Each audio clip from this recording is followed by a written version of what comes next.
ओम शांति।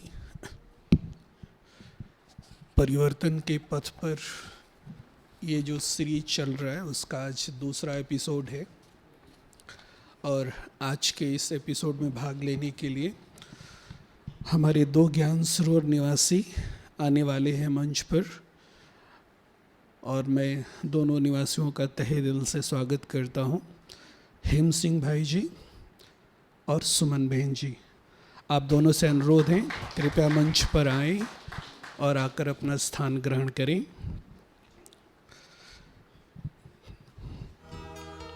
कल जो कुछ भी हुआ, कल जो आप लोगों ने पहला एपिसोड देखा, कैसा लगा आप लोगों को? ठीक लगा? मैं आप लोगों को एक चीज़ ये बता देना चाहता हूँ कि ये एक घरेलू प्रोग्राम है, एक ये होमली रिहर्सल प्रोग्राम है, सीखने सिखाने का प्रोग्राम है। चूँकि लॉकडाउन है, हमारे पास सेवाएं कम हैं,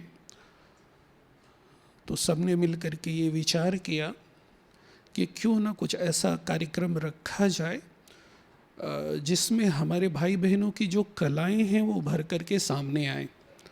हम सब जानते हैं बाबा के बच्चों में बहुत मेधा है, बहुत कलाएं हैं, ज्ञान सरोवर निवासियों में और जो भी भाई बहनें बहुत कलाएं हैं, बस उनको उभारने की ज़रूरत है और उसी को ध्यान में रखते हुए इस कार्यक्रम को रखा गया है। तो आप सभी इस कार्यक्रम को उसी दृष्टिकोण से देखेंगे, सुनेंगे और समझेंगे और जितना हो सके हम सबका साथ देंगे, हमारा उमंग बढ़ाएंगे ताकि हम इसे और आगे ले जा सकें। देर न करते हुए इस कार्यक्रम की शुरुआत हम करते हैं। शुरू करने से पहले हम संक्षेप रूप में आप दोनों का परिचय देना चाहेंगे।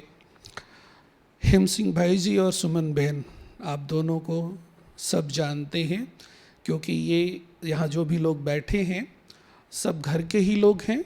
कुछ सेवाधारी भाई बहनें भी हैं इसमें,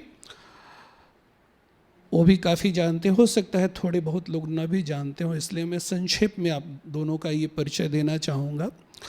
हेम सिंह भाई जी राजस्थान के नागौर ज़िले से हैं और आज से करीब 28 वर्ष पहले 1992 में आपको बाबा का ये ज्ञान मिला था और कुछ समय बाद ही आपने 96 में अपना ये ईश्वरीय जीवन बाबा के घर में मधुबन में ज्ञान सरोवर में समर्पित कर दिया था और तब से लेकर के अभी तक अनवरत रूप से आप सिक्योरिटी विभाग में आप अपनी सेवाएं देते आ रहे हैं। तो हम एक बार पुनः हेम सिंह भाई जी का जोरदार तालियों से स्वागत करते हैं। हमारे बीच सुमन बहन जी हैं। मैं नहीं समझता हूँ कि आपका परिचय देने की ज़रूरत है, लेकिन परिचय में कुछ चीज़ें ऐसी हैं जो शायद आप लोग न जानते हो, आप सबको जानना ज़रूरी है।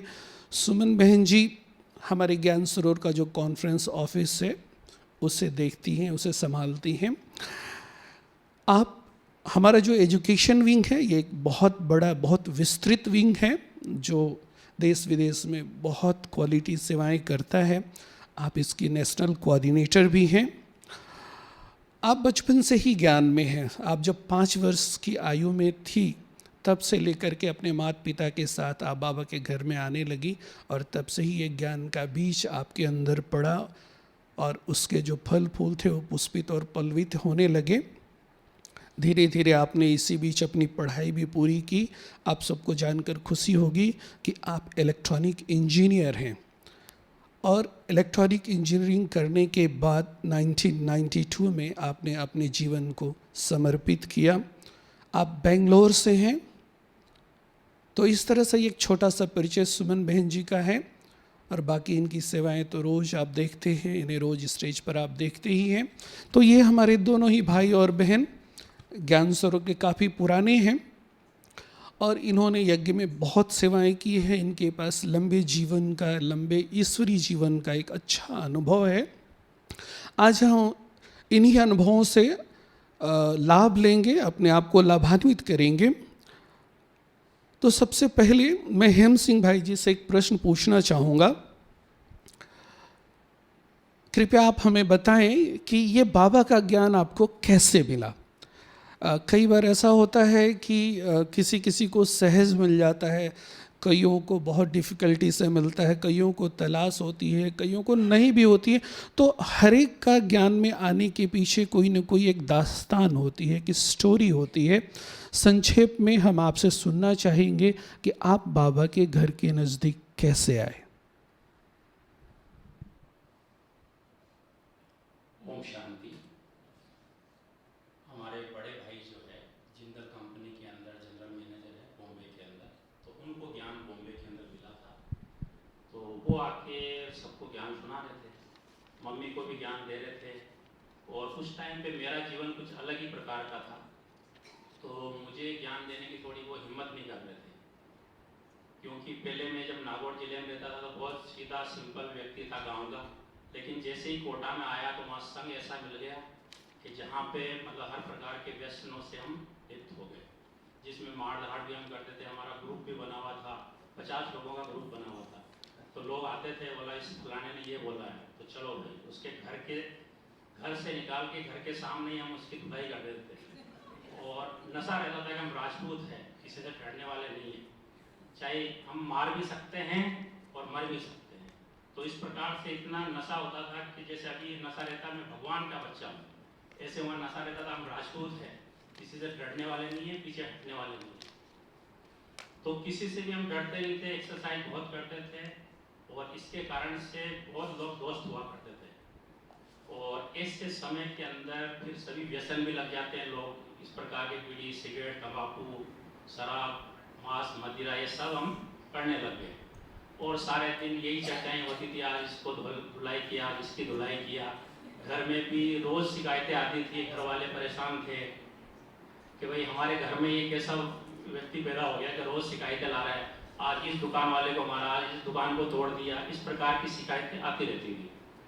तो हमारे को भी थोड़ा टेंशन तो रहता था, क्योंकि इस प्रकार से करने से थोड़ा तो तकलीफ होती है, लेकिन फिर भी हम अपने नशे में मस्त रहते थे। और उसके बाद क्या देखा कि हमारे भाई साहब आए, मम्मी को ज्ञान दे रहे हैं। तो मैं सोच रहा पता नहीं कौन से गुरु गोसाई के चक्कर में आ गया होंगे शायद ये।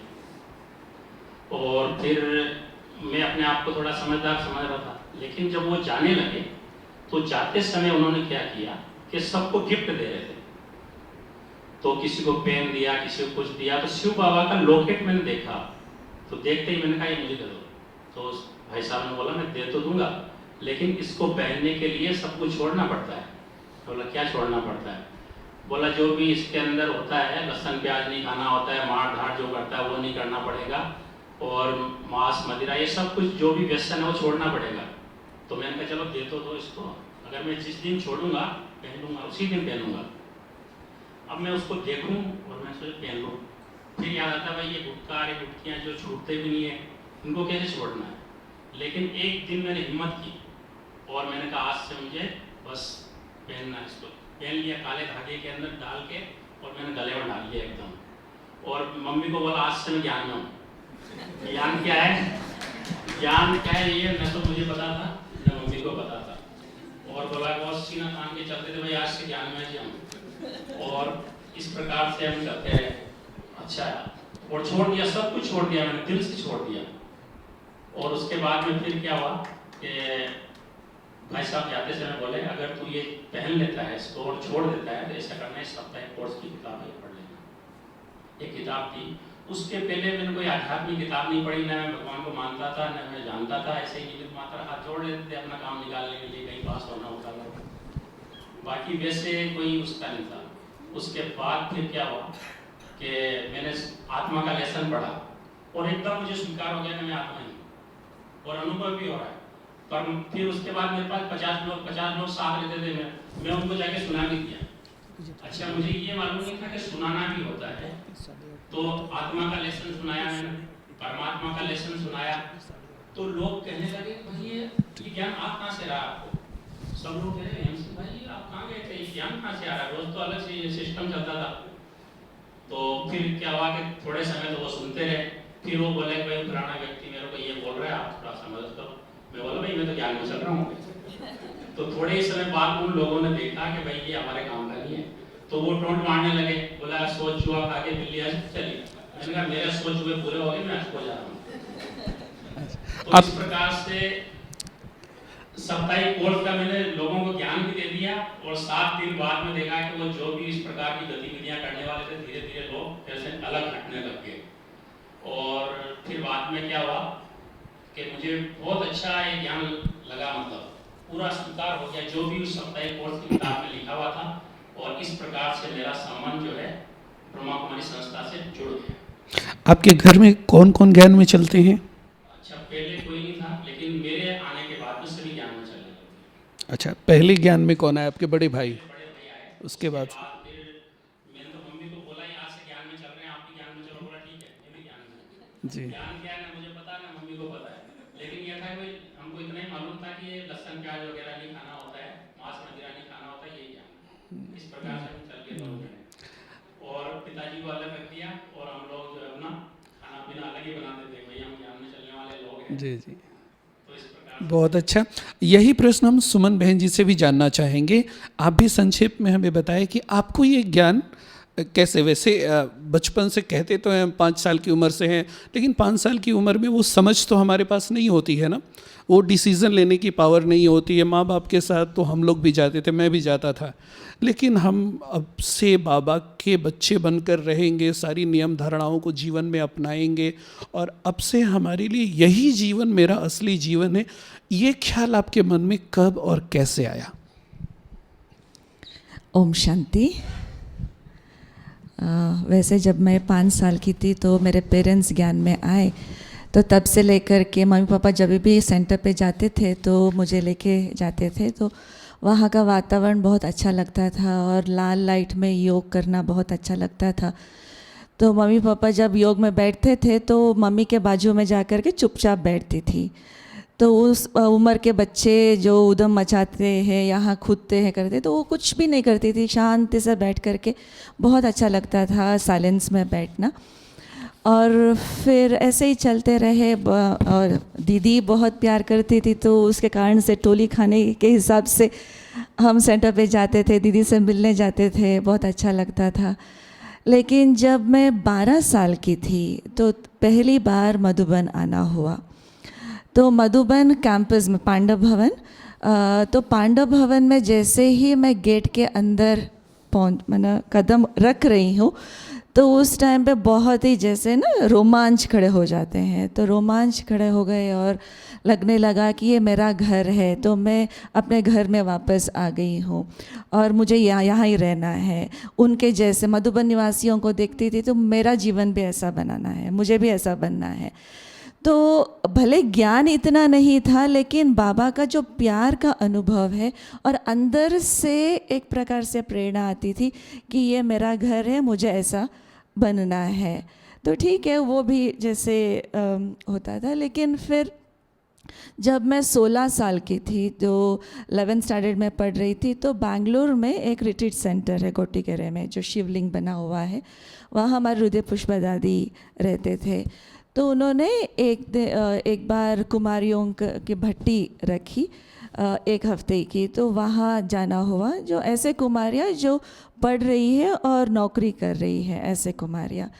जो मैं स्टूडेंट थी तो मैं वहाँ गई, पहुँची और पहले दिन ही तिलक लगाया, सब लक्ष्य रख दिया और मेडिटेशन कराया। तो अगले दिन का जो अनुभव रहा बहुत ही गहरा, बहुत ही जैसे बाबा का प्यार, इतना गहरा अनुभव हुआ। और फिर हृदय पुष्पा दादी को बहुत सेमी ट्रांस कहते हैं, तो उनको अनुभव होता था कि बाबा का पूरा ट्रांस में नहीं जाते थे, लेकिन अनुभव बहुत गहरा होता था। तो दादी ने एक दिन कहा, उस दिन शाम को कहा कि बाबा ने कहा हुआ है कि जो भी कुमारियाँ दृढ़ संकल्प करती है अपनी स्टडीज़ के बाद समर्पित होना है, या फिर जो कुमारियाँ नौकरी कर रही है और बंधन मुक्त होते ही समर्पित होने का संकल्प करती है, तो बाबा ने कहा है एंगेजमेंट सेरेमनी करें। तो कौन कौन कुमारियाँ एंगेजमेंट सेरेमनी करेंगी, कौन से कुमारियाँ बाबा को अपने जीवन देंगी? तो फट से मैंने हाथ उठाया और तब तक तो मेरा संकल्प भी नहीं था कि समर्पित होना है। ठीक है, चल रहे हैं बाबा के प्यार में, ज्ञान में चल रहे, ऐसे ही था। लेकिन वो जो अनुभव रहा, तो उसके कारण से एक दृढ़ संकल्प किया कि नहीं, अपना जीवन मुझे बाबा को देना है। और एंगेजमेंट सेरेमनी बाकायदा हुआ, फिर स्टेज पे बिठाया, फिर टप्पा लग गया कि ये बाबा की सजनियाँ हैं। तो तब से लेकर के एक प्रकार से नशा रही कि नहीं, बाबा की हूँ और बाबा के बन के रहना है। तो और ये तो था, लेकिन फिर गहरा अनुभव ये भी था कि सारे कल्प में कि अलग अलग लोगों के साथ हमारा संबंध है, व्यवहार है, जो भी ज़िंदगी है, तो ये लोग तो मिलने ही हैं सारे कल्प में 5000 वर्ष। लेकिन अभी एक जन्म है जो बाबा मिले हुए हैं, और बाबा सारे कल्प में तो मिलने वाले है ही नहीं। तो इसीलिए मुझे पूरा समय बाबा को देना है, बाबा से जो लेना है मुझे पूरी तरह उनके साथ रह करके, वो जैसे कहे श्रीमत पर चल करके मुझे अपना जीवन समर्पित करना है। तो ये संकल्प, इस संकल्प के कारण से ये दृढ़ संकल्प मैंने किया कि मुझे अपना जीवन समर्पण करना है। बहुत खूब। सुमन बहन, अगला प्रश्न भी हम आपसे ही पूछेंगे। जैसा कि मैंने आपको बताया कि सुमन बहन जी 92 में अपने जीवन को समर्पित किया। 92 मतलब आज से करीब 28 वर्ष पहले, और मेरा अनुमान है कि 28 वर्ष पहले जब आपने अपना जीवन समर्पित किया तो आपकी आयु कोई 20-22 साल की रही होगी, 22 साल की रही होगी। अब मेरा प्रश्न ये है कि इतनी छोटी आयु में अपने जीवन को समर्पित करना, वो भी एक आध्यात्मिक कार्य के अर्थ, ये सहज नहीं है। खास करके एक ऐसे संसार में जहाँ पर इतनी चकाचौंध है, इतना पॉम्प एंड शो है, आकर्षण की इतनी दुनिया भर की चीज़ें हैं जो हमें आकर्षित करती हैं, और वो सारी आकर्षण की चीज़ें खास युवाओं के लिए हैं। वृद्ध तो वृद्ध हैं, समय अनुसार उनका आकर्षण समाप्त हो जाता है, और बच्चों को इन सब चीज़ों से इतना कोई लगाव होता नहीं है। लेकिन युवा जो कभी भी दिशा भटक सकता है, पॉम्प एंड शो में जा सकता है, तो ऐसी चकाचौंध भरी दुनिया को छोड़ करके इतनी कम आयु में, जबकि आपने इलेक्ट्रॉनिक इंजीनियरिंग की, एक सुंदर भविष्य था आपके पास, उसके बावजूद भी आपने अपने जीवन को समर्पित किया। अब मेरा प्रश्न ये है कि आपने ऐसा इस जीवन में क्या देखा जो आपने ये डिसाइड कर लिया कि इतनी छोटी आयु में हम सारा संसार छोड़ करके बाबा का बन जाएंगे और एक सुंदर, सीधा, सरल, सात्विक जीवन व्यतीत करेंगे? चकाचौंध की दुनिया तो थी ही, बैंगलोर में रहना और फिर इंजीनियरिंग कॉलेज में जाना, और बहुत सारे आकर्षण थे, लेकिन फिर अंदर एक दृढ़ संकल्प था, नेचुरल, ऐसे मेहनत नहीं करना पड़ा मुझे, या अंदर से एक हमेशा संकल्प था कि मैंने एंगेजमेंट सेरेमनी किया है बाबा के साथ, और मुझे बाबा के बन करके रहना है। और ये भी मना कॉन्ट्रास्ट करती थी, जो फ्रेंड्स के साथ जाते थे, घूमने जाते थे, और क्योंकि मेरे पेरेंट्स जो है वो बहुत ही ओपन माइंडेड के थे, तो वो कभी भी ये नहीं कहते थे कि तुमको यही करना है, ज्ञान सुनना है, योग करना है, तो ये स्ट्रिक्टनेस नहीं था। तो मेरे ऊपर छोड़ा था, तुमको जो करना है हम आपको सपोर्ट करेंगे।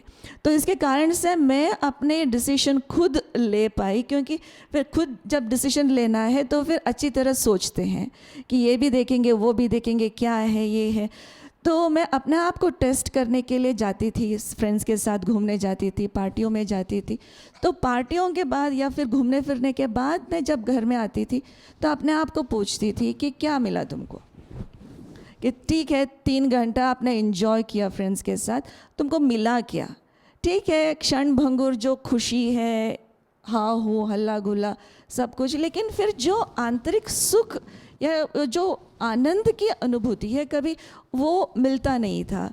और जो सुख, जो बाबा को याद करके जो अनुभूति होती थी मुझे बाबा का प्यार का, वो उस तुलना में, उस कंपैरिजन में ये जो चकाचौंध के बहुत फीकी लगती थी, बहुत ही फीकी लगती थी। ठीक है थोड़ा बहुत ये हुआ वो हुआ, लेकिन फिर वो इसके सामने बहुत ही जैसे ना के बराबर होता था। तो इसीलिए धीरे धीरे फिर बाबा के ओर ही आकर्षित होती रही। फिर दूसरी बात यह है कि मधुबन मेरे जीवन में बहुत ही महत्वपूर्ण भूमिका निभाई, क्योंकि हर साल मैं मधुबन में आती थी सेवा करने के लिए। 1 महीना 1.5 महीना जब भी छुट्टियां होती थी, यूजुअली बारिश के दिनों में मेरी छुट्टियां होती थी, तो यहाँ आकर के फिर आत्मा में वो बल भरता था और वो शक्ति भर करके फिर मैं जाती थी। तो फिर वही नशा, वही खुशी तो वो बरकरार होता था। फिर लास्ट ईयर में, जब इंजीनियरिंग के लास्ट ईयर में ऐसा वैराग्य आया कि मुझे छोड़ देना है, अभी बाबा के बन के रहना है, कि ये क्या है, मुझे नहीं करना है। तो इतना वैराग्य आया। तो फिर उन दिनों में क्या है, सभी फॉरेन जाते थे इंजीनियरिंग करके, वो कैंपस इंटरव्यू हुआ करता था, वहाँ ही आकर के, कैंपस में ही आकर के बड़े बड़े ऑर्गेनाइजेशंस, कंपनियाँ रिक्रूट कर लेते थे। तो मुझे, मेरा लक्ष्य क्लियर था कि मुझे समर्पित होना है। ना कैंपस इंटरव्यू में जाती थी, ना कोई एग्ज़ाम्स, जो फॉरेन जाने के लिए एग्ज़ाम्स होता था वो, मतलब पूरा क्लियर था मुझे इस एग्ज़ाम के बाद, फाइनल ईयर एग्ज़ाम के बाद तो समर्पित होना है। तो क्लियर होने के कारण से यहाँ वहाँ जैसे ना कन्फ्यूजन होना, वो सब कुछ नहीं रहा। और बड़ों की मदद भी बहुत रहा, और मधुबन से बहुत ज़्यादा बल मिलता रहा है मेरे ज़िंदगी में। हेम सिंह भाई से हम ये जानना चाहेंगे कि आपको किस बात ने प्रेरित किया है समर्पित करने के लिए अपने आप को?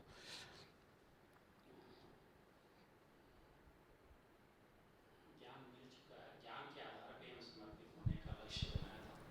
क्योंकि ज्ञान से मुझे ये रियलाइज हो गया कि पहले मतलब हम इतने ऊंचे थे, देवी देवताओं के रूप में हमने पाठ बजाया, फिर बाद में द्वापर युग में हम सिंगल ताजधारी बने, कलयुग के अंत में आते आते हम एकदम सिंपल बन गए। और लौकिक में भी ये था कि हम राजपूत हैं, हमारा राजपाट तो है ही नहीं। तो एक जागृति आ गई, एक स्मृति आ गई, और सोचा कि भाई फिर से अपना खोया हुआ राजपाट हमको फिर से प्राप्त करना है। एक तो ये, दूसरा मधुबन में जब मैं आया तो मुझे लगा कि यहाँ तो वाकई राजधानी स्थापित हो रही है, जो ये हेडक्वार्टर है, ये विश्व महाराजा का घर है, मुझे ऐसा अनुभव हुआ।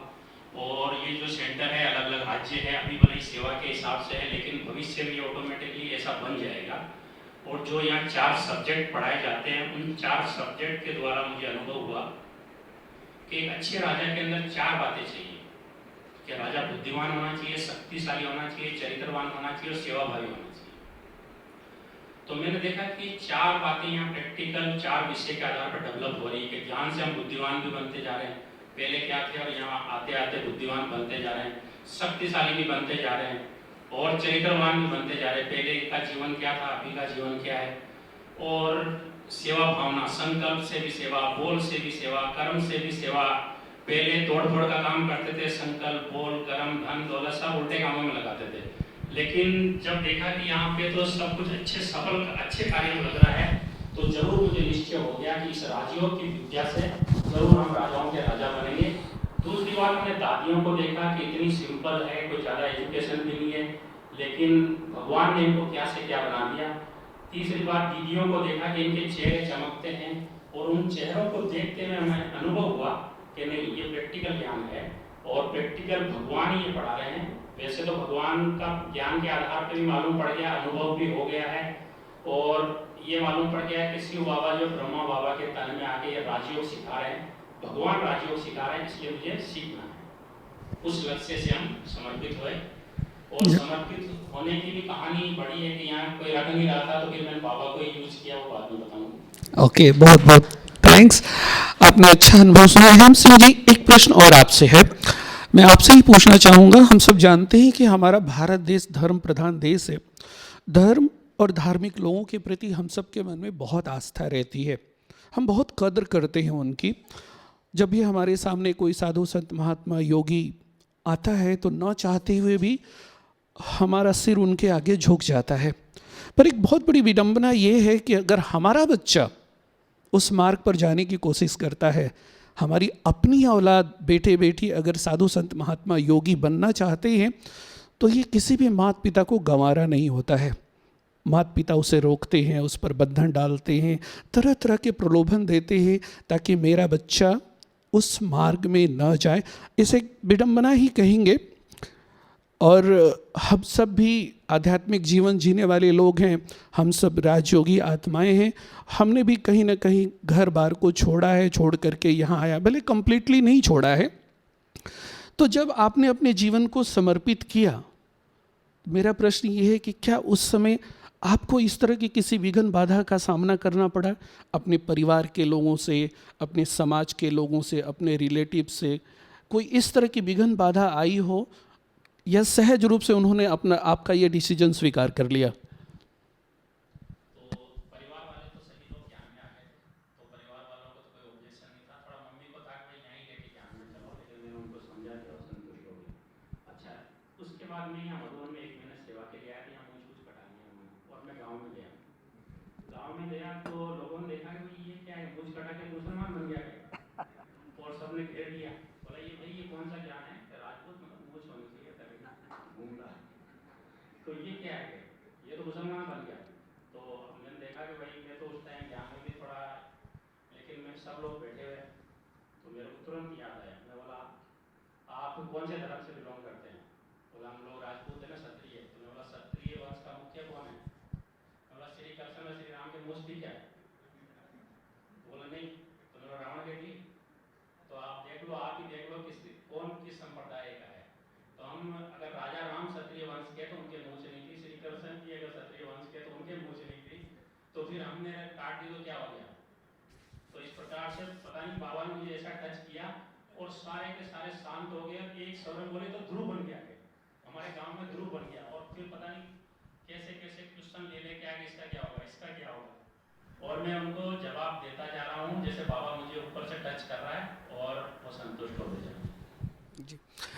खास हमने ये देखा है, चूँकि हम भी लंबे समय से राजस्थान में रहने का सौभाग्य प्राप्त कर रहे हैं, हमने देखा है कि राजस्थान में जो हमारी प्राचीन प्रथाएं हैं, संस्कृति है, उसका प्रभाव थोड़ा अधिक है। यहाँ के लोग उन सब चीज़ों का बहुत ध्यान रखते हैं, मर्यादाओं का आदि आदि। तो मैं अगला प्रश्न हेम सिंह भाई जी से ही पूछना चाहूँगा।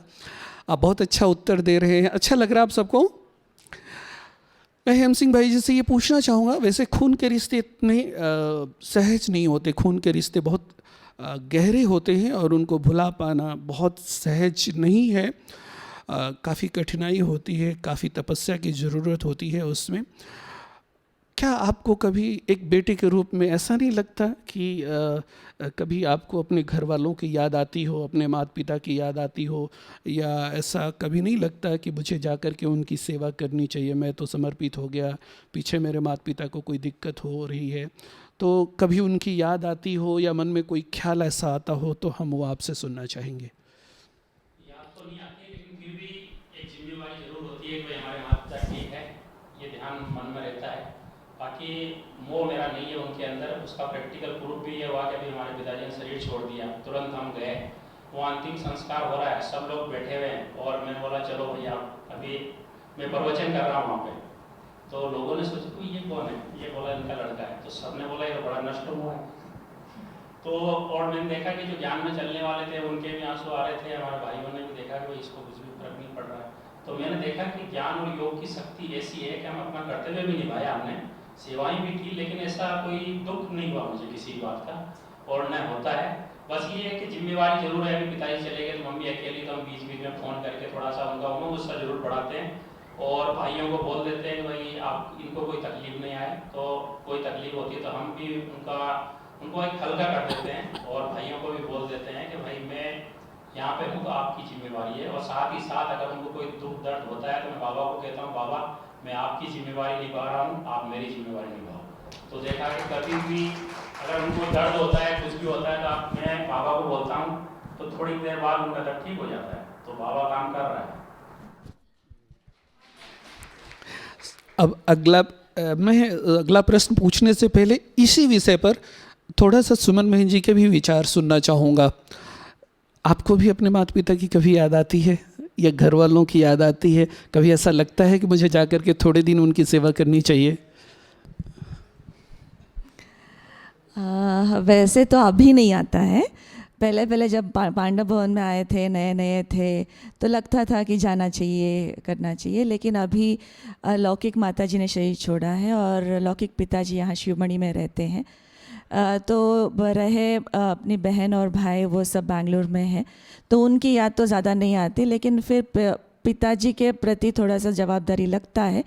तो जब भी ऐसा लगता है तो यहाँ ही है तो जा कर के मिल करके आ जाते हैं या फ़ोन पे बात कर लेते हैं।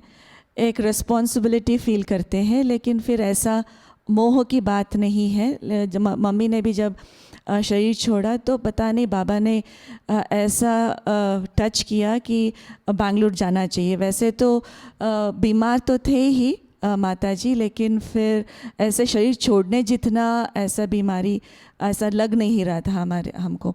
तो ये लेकिन फिर ऐसे ही टच किया तो चलो फिर चलते हैं बैंगलोर करके। फिर वहाँ गए और जा कर के घर में फिर सेवाएं करते रहे माताजी के। तो एक दिन शाम को माताजी ने जब शरीर छोड़ा तो उनके बाजू में ही रहे, और कैसे आत्मा शरीर छोड़ी तो वो सब कुछ देखने को मिला और अनुभव किया। और लेकिन उस टाइम पे भी जैसे ठीक है कर्तव्य निभा रहे हैं, लेकिन आंखों से आंसू आना या फिर रोना ये कुछ नहीं था, लेकिन रिस्पॉन्सिबिलिटी समझ करके ये सब कुछ करते आए हैं अभी तक।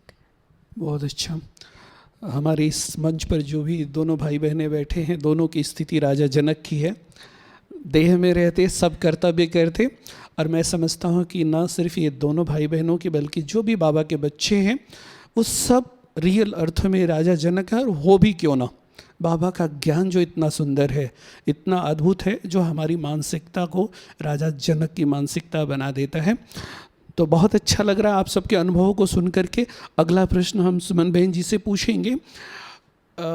आप कृपया हमें ये बताएं कि लौकिक जीवन और ईश्वरी जीवन दोनों में बेहतर कौन सा है?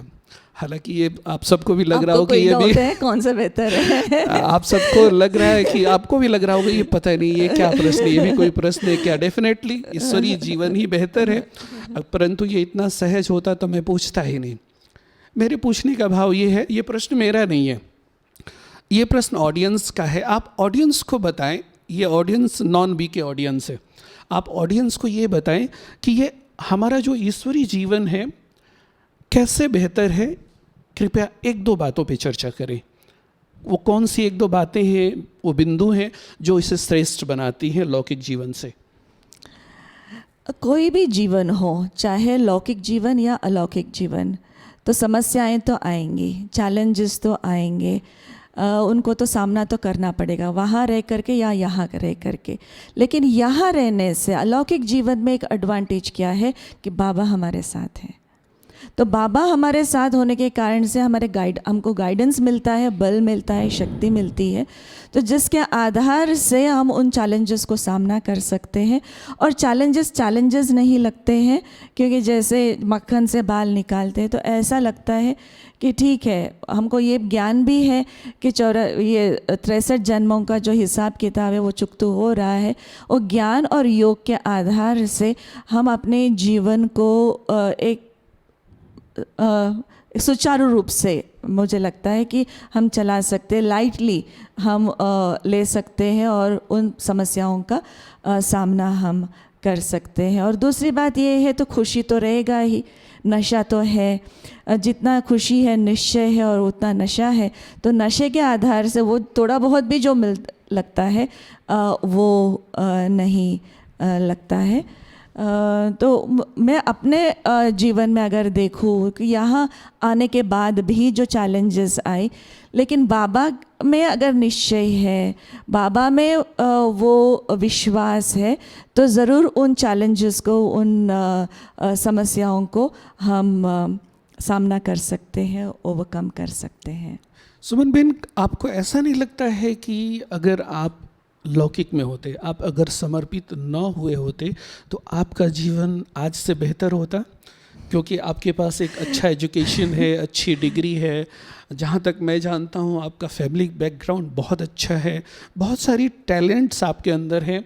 तो आपको कभी ऐसा फील नहीं हुआ कि यदि मैं लौकिक में होती तो मेरा जीवन इससे भी बेहतर हो सकता था, मैं एक बहुत बड़े पोस्ट पे हो सकती थी, बहुत काफ़ी पैसा, साधन, सुविधाएं मेरे पास हो सकता था? कभी ऐसा फील हुआ? वो तो वास्तविक है कि वहाँ होती तो फिर वो धन अथाह होता। आज अगर उस टाइम के इंजीनियर अभी कमाने जाए तो 1-1.5 लाख महीना तो आराम से और 2 लाख तक तो हम आराम से कमाई लेते। तो ये ऊपर ऊपर कर रहा है तो कमाई लेते तो वो सुख सुविधा तो उसका कोई बात ये नहीं होता था। बहुत ही ज़्यादा वहाँ धन और ये सब होता था, लेकिन फिर आंतरिक जो सुख और शांति की अनुभूति यहाँ मैं जो अनुभव कर रही हूँ, भले स्थूल धन इतना नहीं है यहाँ, लेकिन जो आंतरिक धन है, आंतरिक खुशी है, तो वो जो मैंने प्राप्त किया है तो उसकी तुलना में वो तो कुछ भी नहीं है। क्योंकि आज भी जब मैं अपने फ्रेंड्स से बात करती हूँ, क्योंकि व्हाट्सएप ग्रुप सब में है, सबके पास है, तो फिर हमारा भी जो कॉलेज ये फ्रेंड्स है तो उनके भी व्हाट्सएप ग्रुप है। एक बार आना जाना या मिलना होता है, जब भी बैंगलोर जाती हूँ तो अपने फ्रेंड्स से मिलती हूँ। 2-4 लोग यहाँ भी आकर के गए हुए हैं, जो जब मेरे टॉक्स यूट्यूब पे देखते हैं करते हैं तो वो आश्चर्य खाते हैं। तो जब कॉलेज में थी तो वो कैसे थी, यहाँ जब आपके टॉक सुनते हैं, भाषण सुनते हैं तो एक रस शांति की वाइब्रेशंस, इतना अच्छा लगता है।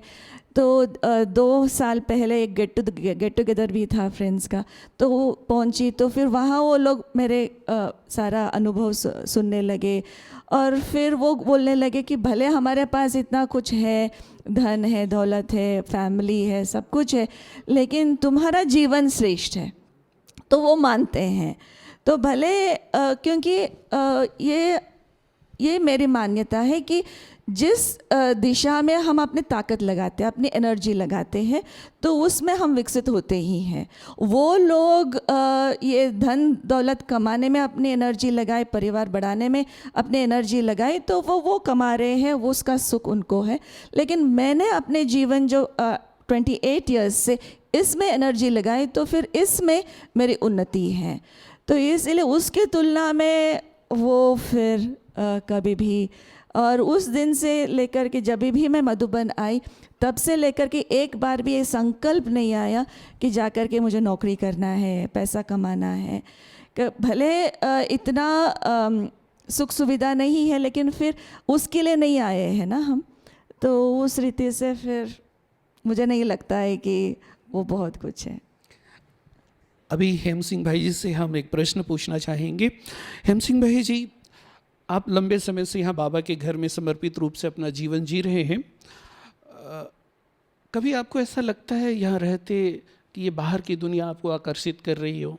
कभी बाहर की दुनिया का आकर्षण होता है, बाहर जाऊँ, घूमूं फिरूं, इस दुनिया को देखूं, अच्छे अच्छे कपड़े पहनूं, पार्टीज़ में जाऊं, कभी ये बाहर की दुनिया आपको आकर्षित करती है? मैं जानता हूँ डेफिनेटली नहीं करती होगी। संतुष्टता, आप संतुष्ट हैं।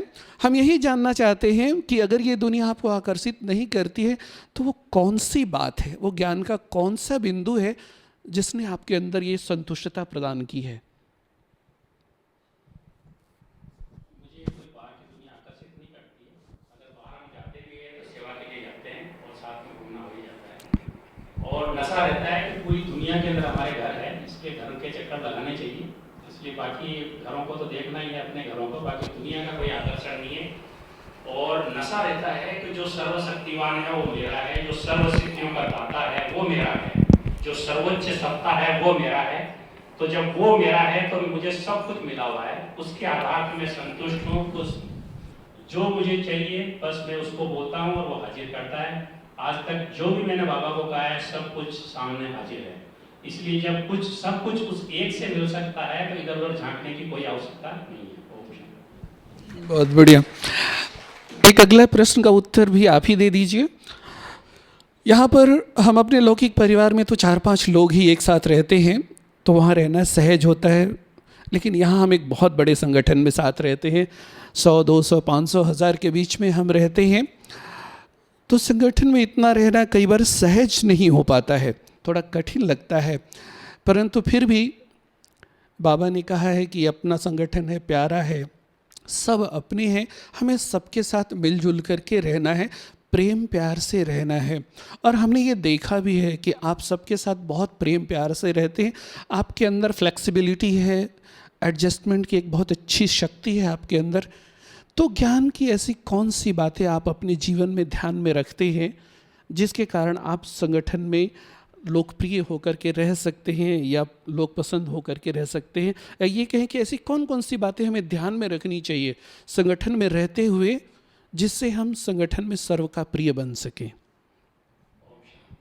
सबसे पहले तो ये है कि यहाँ जो रहने वाले उनके प्रति बहुत ऊंची भावनाएं होनी चाहिए कि ये जो सभी आत्माएं हैं भगवान की सिलेक्टेड सोल है, भगवान ने इनको चुना है और भगवान इनको प्यार करता है तो मुझे भी इनको प्यार करना है। साथ ही साथ ये देवी देवता बनने वाली आत्माएं हैं, साथ ही साथ जो मंदिरों में जिनकी पूजा हो रही है वो यही है। तो चैतन्य में जब देवी देवताएं सामने हो तो उनके प्रति श्रेष्ठ भावना होनी चाहिए। चौथी बात कि यही आत्माएं हैं जो सत्युग में हम सब पाठ बजाते थे एक साथ, तो हिसाब किताब भी कुछ रहा हुआ होगा तो चुप्तू भी यही करना है। और चौथी बात यह है कि ये पेपर भी है साथ में हमारा, यहाँ पे हम पढ़ाई भी पढ़ रहे हैं तो हर कदम में पेपर चल रहा है।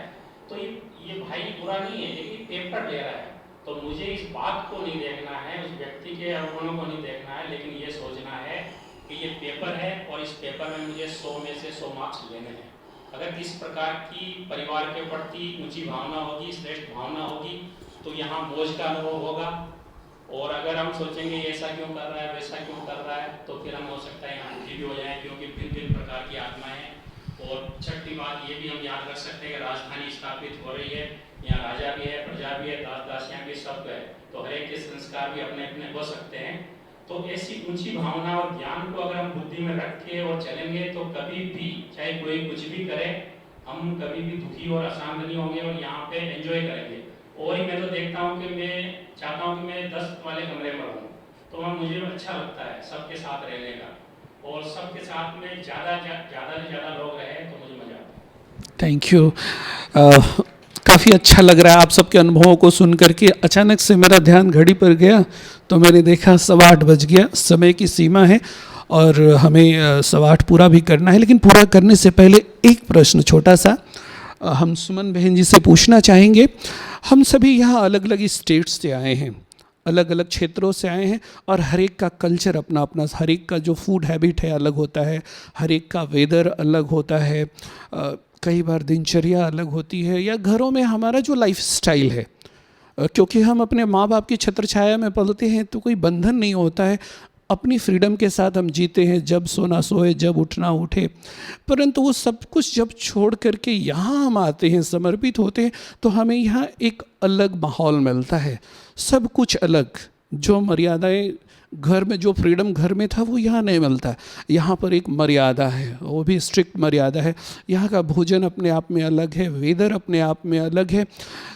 तो आपके पास कोई ऐसा अनुभव हो जिसमें एडजस्ट करने में आपको थोड़ी दिक्कत हुई हो, ऐसा लगा हो? क्योंकि कईयों को भोजन कई बार अच्छा नहीं लगता है, कईयों को यहाँ का वेदर सूट नहीं करता है, ऐसे अलग अलग लोगों के अलग अलग अनुभव हमने कई बार सुने हैं। हम आपसे जानना चाहते हैं कि कुछ ऐसा अनुभव आपके पास हो जो यहाँ आने के बाद आपको एडजस्ट करने में दिक्कत महसूस हुई हो, लेकिन बाबा के प्यार के खातिर आपने उसे सहन किया, एडजस्ट किया और आपने मधुबन के सांचे में डाल लिया। जब साउथ इंडिया से आते हैं तो वहाँ का क्लाइमेट तो बहुत ही वार्म, बहुत ही, बैंगलोर का तो वातावरण, एटमॉस्फेयर बहुत ही सुहावना है, एकदम ना बहुत गर्मी ना बहुत ठंडी होती है। तो लेकिन यहाँ आने के बाद गर्मी भी एक्सट्रीम और ठंडी भी इतना एक्सट्रीम, तो पहले साल तो बहुत ही दिक्कत हुई